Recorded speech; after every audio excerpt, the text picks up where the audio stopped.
नमस्कार. माझे नाव संदेश रेखा विश्वनाथ जोगदंड. मी अग्निशमन अधिकारी म्हणून इथं 1-2 दिनांक 2 जुलै रोजी रुजू झालेला आहे.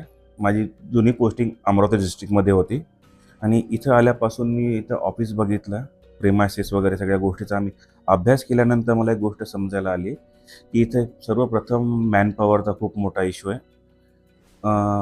परमनंट कर्मचारी फक्त 1 आहे आणि 2 आम्हाला इथे डेप्युटेशनवर देण्यात आलेले कर्मचारी आहेत. त्या व्यतिरिक्त इथं कंत्राटी कर्मचारी काम करतायत असं मला दिसून आलेलं आहे.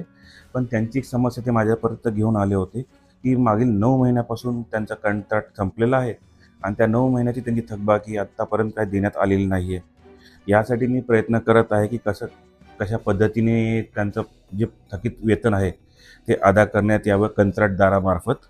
त्यानंतर नवीन कंत्राटाचा जो ठेका आहे, कॉन्ट्रॅक्ट आहे, तो टेंडर फ्लोट झालेला आहे. येणाऱ्या 1 ते 2 महिन्यामध्ये त्याच्यावर पण काम चालू होऊन याच लोक आम्ही त्या टेंडरमार्फत त्यांना तिथे घेऊ. आणि सध्यावत शहराची परिस्थिती बघायला गेल्यानंतर साहित्य अपूर्ण आहे अग्निशमन विभागात काही, आणि एक गाडी सध्यावत बंद स्थितीमध्ये असून ती लवकरात लवकर दुरुस्त करून लोकांच्या सेवेमध्ये आम्ही उपलब्ध करून देऊ यासाठी आम्ही प्रयत्न करू.